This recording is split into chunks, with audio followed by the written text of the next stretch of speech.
சொந்தங்கள்.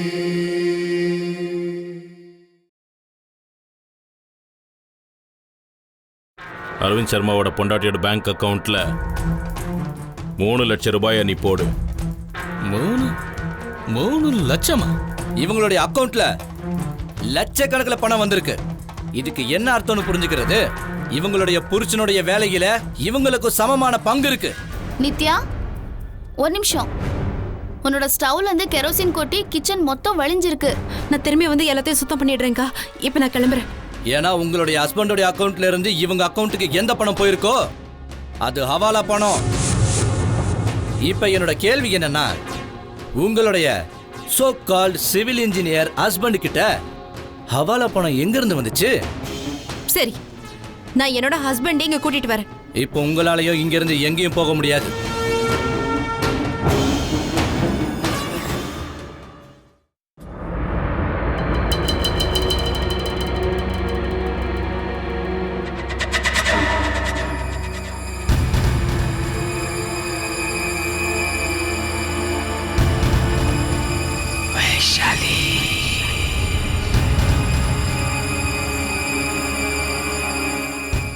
பயங்கர ஸ்மெல்லு.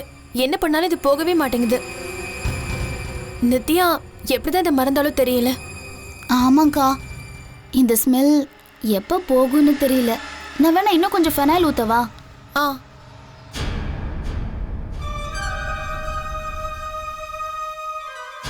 இது போதுமாக்கா? ம்.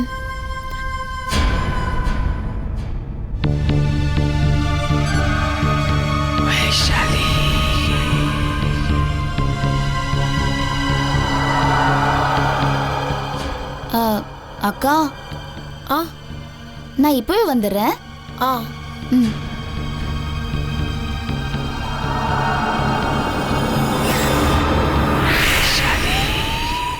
நீங்க சுத்தம் பண்ணுங்கக்கா, நல்லா சுத்தம் பண்ணுங்க. இந்த சுத்தம் பண்ற வேலையெல்லாம் ஆரம்பத்துல இருந்து நீங்க தானே பண்றீங்க. நான் மேல் நோட்டமா செய்யற மாதிரி நாடகம் ஆடுறேன். என் குணத்தை பத்தி உங்களுக்கு நல்லா தெரியும்ல. இந்த வேலை மொத்தம் நீங்க தான் செய்வீங்க, ஆனா பாராட்டெல்லாம் எனக்கு தான் கிடைக்கும். அந்த பாராட்டுக்காக தான் நான் இப்ப போறேன்.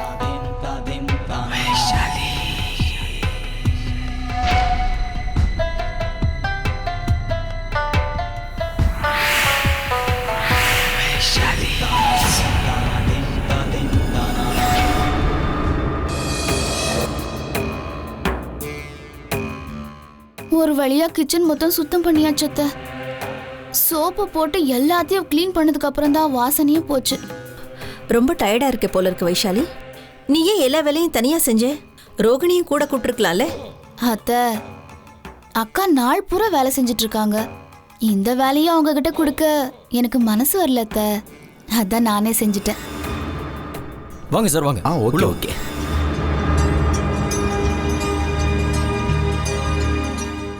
அம்மா, இவர் சந்திரன் சார், சலோனி சாரீஸோட ஓனர். நான் இவரை பத்தி உங்ககிட்ட ஏற்கனவே நிறைய சொல்லியிருக்கேம்மா. வாங்க, வணக்கம். வந்து உட்காருங்க.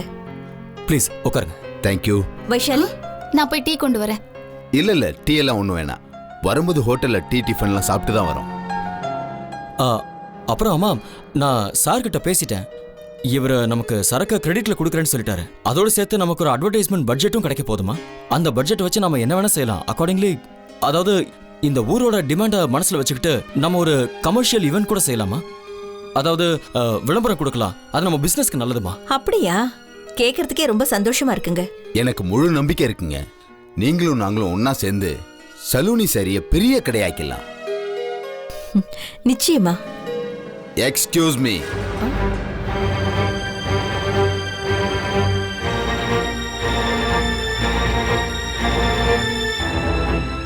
என்ன விஷயம்? அமர் சாஸ்திரி வீடு தானே? ஆமாங்க. ஏ, அவரு உங்க மாமியார் அக்கவுண்ட்ல ஹவாலா பணத்தை டிரான்ஸ்ஃபர் பண்ணதா கம்ப்ளைண்ட் இருக்கு.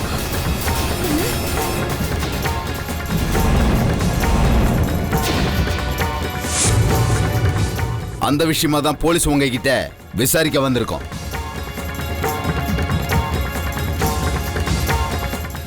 இல்ல இன்ஸ்பெக்டர் சார், நீங்க நிச்சயமா ஏதோ தப்பா புரிஞ்சிட்டு இருக்கீங்க. என் பையன் அந்த மாதிரிலாம் கிடையாது. நீங்க அவரை கூப்பிடுங்க, நாங்க அதை விசாரிச்சுக்கிறோம்.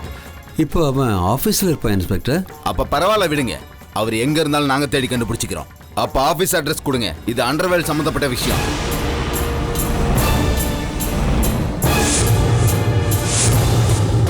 சீக்கிரம் அட்ரஸ கொடுங்க. நான் உங்களுக்கு கார்டு கொடுக்குறேன்.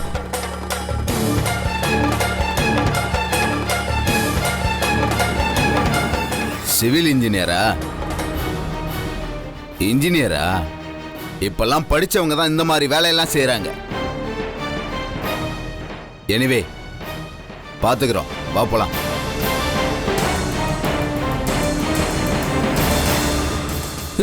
சந்திரன் சார், நீங்க எங்க கிளம்புறீங்க சார்? அவங்க ஏதோ தப்பா புரிஞ்சுக்கிட்டு இங்க வந்துட்டாங்க சார். அண்டர்வேல் கூட சம்பந்தம் இருக்குன்னு உங்க தம்பியை சந்தேகப்பட்டு போலீஸ் விசாரிச்சுட்டு போறாங்க. நீங்க அவங்க தப்பா புரிஞ்சுக்கிட்டாங்கன்னு சொல்றீங்களா? நாங்க எங்க பிராண்டை பிரபலமாக்கணும்னு ஆசைப்படுறோம், அழிக்க விரும்பல. உங்களோட பிசினஸ் சம்பந்தம் வச்சுக்கிட்டோம்னா அவ்வளவுதான் எங்க பிசினஸும். பேரும் கெடும், நானும் அழிஞ்சிருவேன்.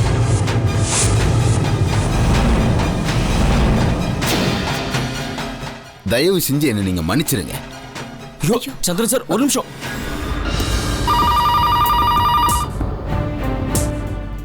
ஹலோ. சார் சொல்லுங்க. சரி சரி, அந்த ஆளோட ஆஃபீஸ் அட்ரஸ் சொல்லுங்க.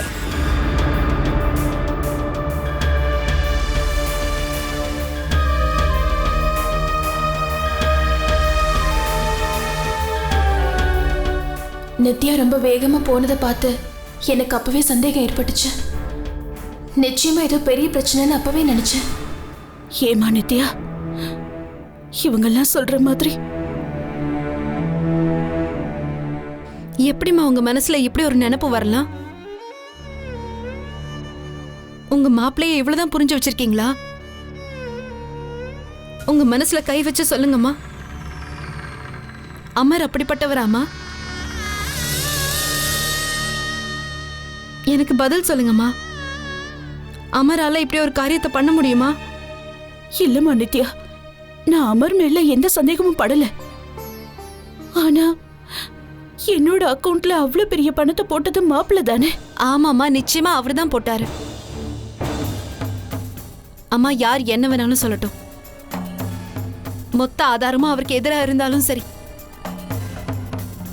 நான் அதை ஏத்துக்கவே மாட்டேன். ஏன் அமர் தப்பான வேலையை செய்யவே மாட்டாரு? நானும் உன்னோட அப்பாவை பத்தி அப்படிதான் சொன்னேன் நித்யா. தப்பே பண்ண மாட்டாருன்னு சொன்னேன். ஆனா சந்தர்ப்பமும் சூழ்நிலையும் எப்பேற்பட்ட மனுஷனா இருந்தாலும் தப்பு செய்ய தூண்டும். இப்ப நமக்கும் அதுதான் நடந்துகிட்டு இருக்கு. விதி நம்ம வாழ்க்கையில இன்னும் எப்படி எல்லாம் விளையாட போகுதோ, இவ்வளவு சோதனைகள் வர போகுதோ. போதும் கடவுளே, இதுக்கு மேல தாங்கிக்கிற சக்தி எங்களுக்கு இல்லை. ஏன் தேவையில்லாம உங்க வாழ்க்கையை பிரச்சனையாக்கிக்கிறீங்க? ஒரு வார்த்தை சட்டத்துக்கு விரோதமா நாங்க எல்லாம் செஞ்சோன்னு ஒத்துக்கோங்க, எல்லாம் முடிஞ்சிரும். தேவையில்லாம உங்களால எங்களுக்கும் வேலை அதிகமாகுது இல்ல? நீங்களும் இப்படி கஷ்டப்பட்டுட்டு இருக்கீங்க. எவ்வளவு சீக்கிரம் நீங்க எல்லாம் நீங்க செஞ்ச தப்ப ஒத்துக்கிறீங்களோ அந்த அளவுக்கு உங்களுக்கு நல்லது, அவ்வளவுதான் நான் சொல்வேன். நீங்க தப்ப ஒத்துக்கிட்டா போலீஸ் உங்ககிட்ட நல்ல விதமா நடந்துப்பாங்க. கொஞ்சம் பணம் கொடுத்தா போதும், போலீஸ்காரங்க உங்களை விட்டுருவாங்க. புரியுதா? ஏன் புரிஞ்சுக்கணும்? நாங்க எந்த தப்புமே செய்யல, அப்புறம் எதுக்கு நாங்க தப்பு செஞ்சோன்னு ஒத்துக்கணும்? அப்ப சரி, இப்படியே சாகுங்க. இனிமே பாருங்க போலீஸ்காரங்க எப்படியெல்லாம் உங்களை பாடா படுத்த போறாங்கன்னு. நீங்க செய்யறது உங்களுக்கு தப்பாவே தெரியல?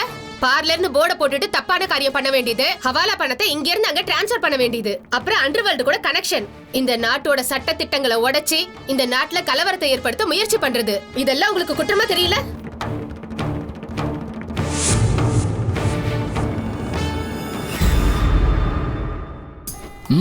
அப்படி இல்லை சார். என்னாச்சு? இந்த லெட்டர் எனக்கு வந்திருக்குன்னா என்கிட்ட கொடுக்க வேண்டியதானே? சார், இந்த லெட்டர் உங்களுக்கு தான், ஆனா இப்படிலாம் கிடைக்காது. முதல்ல நீங்க இங்க எல்லாருக்கும் சமோசா ஜிலேபிலாம் வாங்கி கொடுக்கணும். ஏன்? அப்படி என்ன இருக்கு அந்த லெட்டர்ல? இல்லைன்னா எனக்கு தெரியாது சார். நான் கேட்டதை நீங்க கொடுத்தீங்கன்னா இதை நான் உங்களுக்கு தருவேன். என்னோட இத்தனை வருஷம் அனுபவத்துல இந்த மாதிரி ஒரு கவரை பார்த்தா சந்தோஷப்படணும்னு சொல்லி கொடுத்துருக்கு. இந்த கவரை பார்த்த உடனே இதுல என்ன இருக்குன்னு எனக்கு தெரியும். அப்படின்னா அந்த கவரை படிச்சு பார்த்தா அதுல என்ன இருக்குன்னு சொல்லுங்க சார்.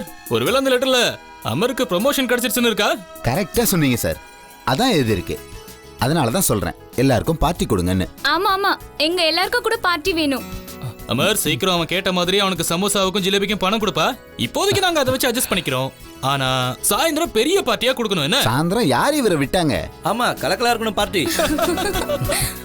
நாங்களும் நல்லா சூப்பரா ஸ்வீட் எல்லாம் கொடுப்போம்பா.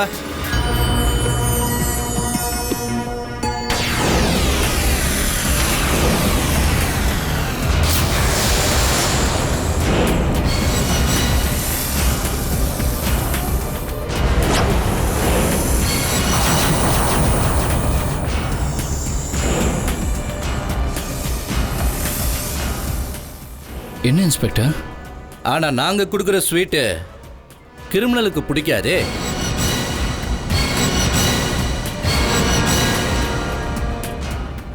நீங்க என்ன சொல்றீங்கன்னே புரியல. இங்க யார் கிரிமினல் இருக்காங்க? நீ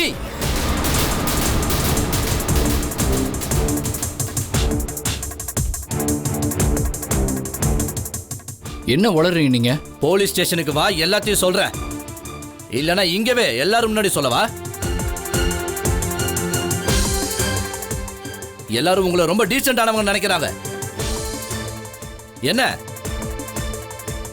அப்படியே வாயடிச்சு போயிட்டீங்க? பயமா இருக்கா? இவங்க எல்லாருக்கும் உன் சுயரூபம் தெரிஞ்சிருங்கிற பயமா?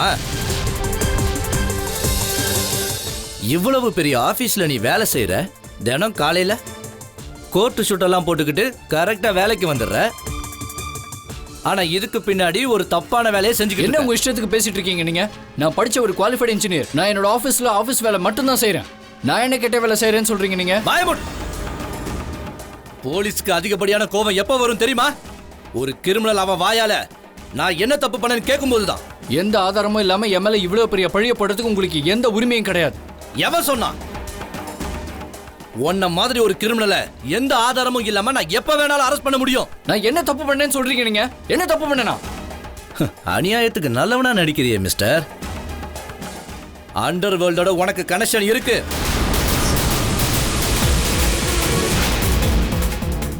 ஹவாலா பணத்தை வச்சுக்கிட்டு விளையாடுற. நீங்க சொல்றது எல்லாமே போய். உண்மை. உன் பொண்டாட்டி நித்யா எல்லாரும் முன்னாடி உண்மையை ஒத்துக்கிட்டாங்க. லட்சக்கணக்கான பணத்தை அவங்க அம்மா அக்கவுண்ட்ல நீ தானே போட்டிருக்க. அவங்க இப்ப போலீஸ் ஸ்டேஷன்ல தான் இருக்காங்க. இதுக்கப்புறம் போலீஸ் ஸ்டேஷனுக்கு கூட்டிட்டு போய் தான் எல்லா விஷயத்தையும் நான் விசாரிக்க போறேன். கான்ஸ்டபிள் சார், இழுத்துட்டு வா இவனை. வாங்க. நானே வரேன். சரி சரி வாங்க.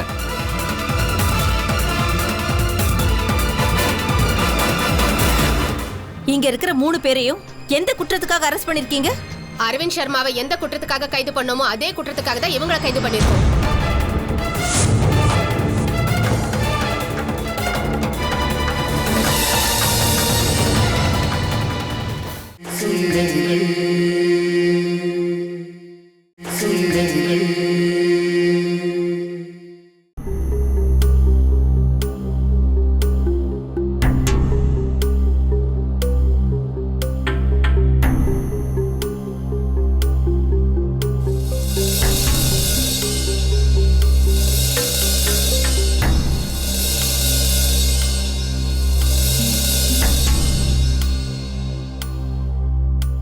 என் கேள்விக்கு பதில் சொல்றீங்களா? இவங்க 3 பேரையும் எந்த குற்றத்துக்காக அரெஸ்ட் பண்ணிருக்கீங்க? அரவிந்த் சர்மாவை எந்த குற்றத்துக்காக கைது பண்ணோமோ அதே குற்றத்துக்காக தான் இவங்களை கைது பண்ணிருக்கோம்.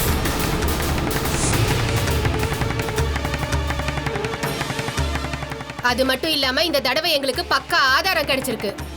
அரவிந்த் சர்மாவோட மனைவி பாரதி கூட அவரோட பிசினஸ்க்கு முழு பங்கு எடுத்திருக்காங்க. யோசிச்சு பாருங்க, இவங்க அக்கவுண்ட்ல லட்சக்கணக்கில் பணம் எப்படிங்க வரும்?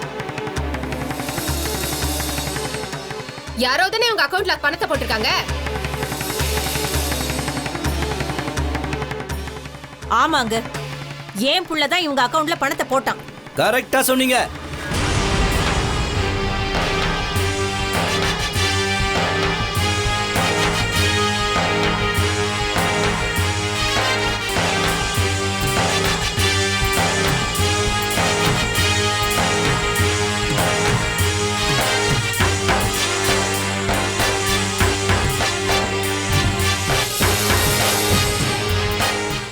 இன்ஸ்பெக்டர் சார், என் புள்ள என்ன தப்பு பண்ணா? எதுக்காக அவனை கைது பண்ணி கூட்டிட்டு வந்திருக்கீங்க? எங்களுக்கு சந்தேகம், இந்த அமர் சாஸ்திரி ஹவாலா பணத்தை வச்சுட்டு விளையாடுறவங்க கூட சம்பந்தப்பட்டிருக்காருன்னு நாங்க சந்தேகப்படுறோம்.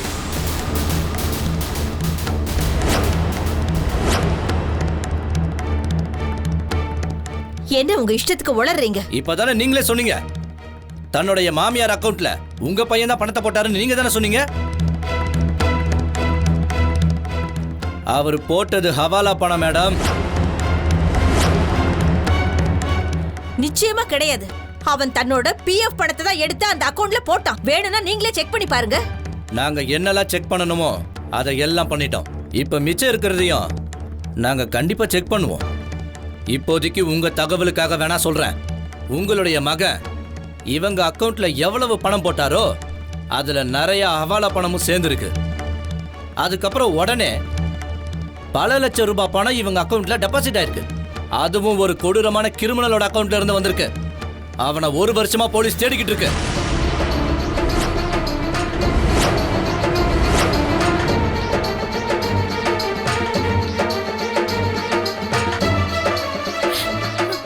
இவங்க சொல்றதெல்லாம் போய் என்னோட அக்கவுண்ட்ல மாப்பிள்ள போட்ட பணம் மட்டும்தான் இருக்கு. இவங்க ஏன் இப்படி எக்ஸ்ட்ரா பணம் இருக்கிறதா சொல்றாங்கன்னு தெரியல.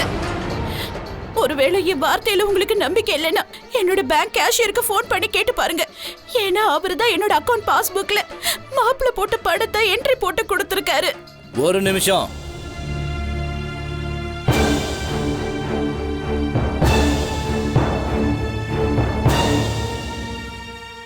இத பாருங்க, இதான் இவங்க பேங்க் அக்கவுண்டோட ஸ்டேட்மெண்ட்.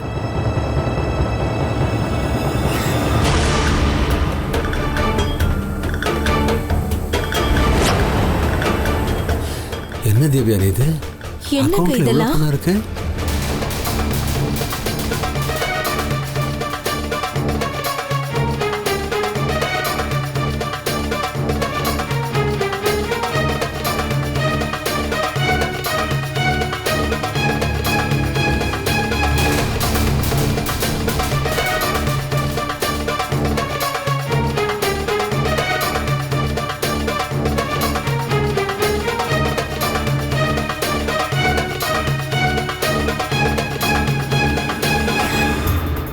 இன்ஸ்பெக்டர் சார், இந்த 3 லட்சத்தை ஏன் புள்ள இவங்க அக்கவுண்ட்ல போடல.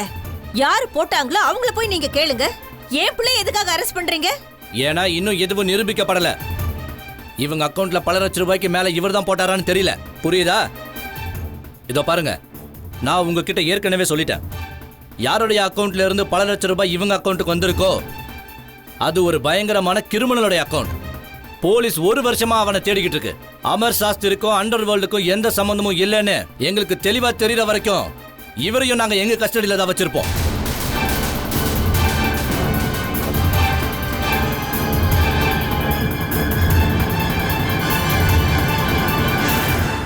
அந்த பாரதி சர்மாவுக்கு நிச்சயமா பெயில் கிடைக்கவே கிடைக்காது.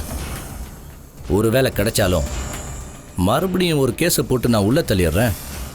இதெல்லாம் எனக்கு தூசுப்பட்ட பாடு சார்.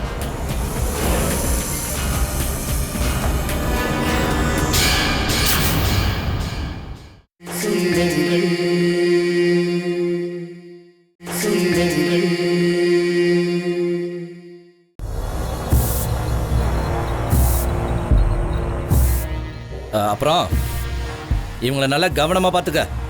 Okay sir.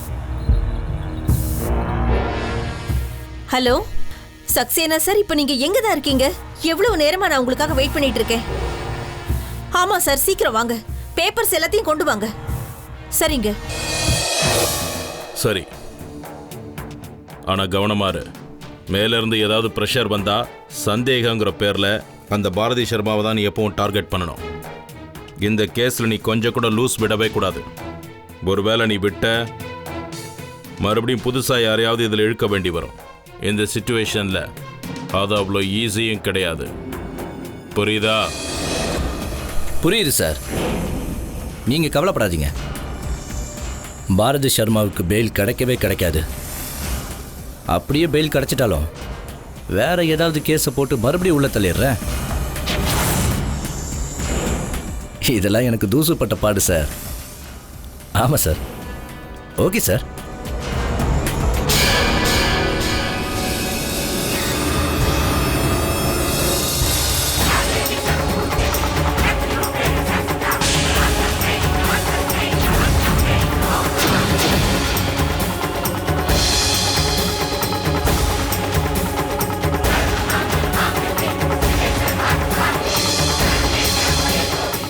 ஆனா இந்த தடவை அது உங்களுக்கு அவ்வளோ ஈஸியா இருக்காது.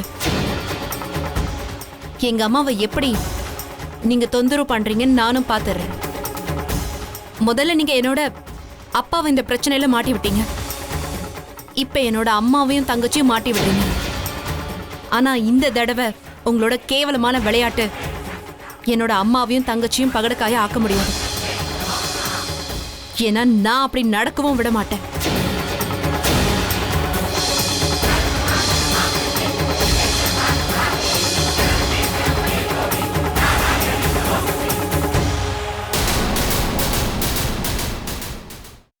அவ மட்டும் நமக்கு ஒரு 50,000 ரூபாய் பணம் கொடுத்திருந்தா இவ்வளவு அற்புதமான ஒரு ஸ்டிச்சிங் டூல் நம்ம கையை விட்டு போயிருக்காது. அதனால வேற வழி இல்லாம அம்மா தன்னோட சுயமரியாதையை விட்டு வெளியில கண்டவங்க கிட்ட கடன் வாங்க வேண்டியதாயிடுச்சு. ஆனா அப்பவும் எங்களுக்கு டூல் கிடைக்கல. அதுக்கு காரணம் நாங்க அவனை முழுசா நம்பணும். நீங்க தானே அமருக்கு நித்யாவை தான் கல்யாணம் பண்ணி வைக்கணும்னு பிடிவாதம் பிடிச்சீங்க. உங்களால தானே அவ இன்னைக்கு இந்த வீட்டுல சின்ன மருமகளா வந்து நிக்கிறா. இல்லனா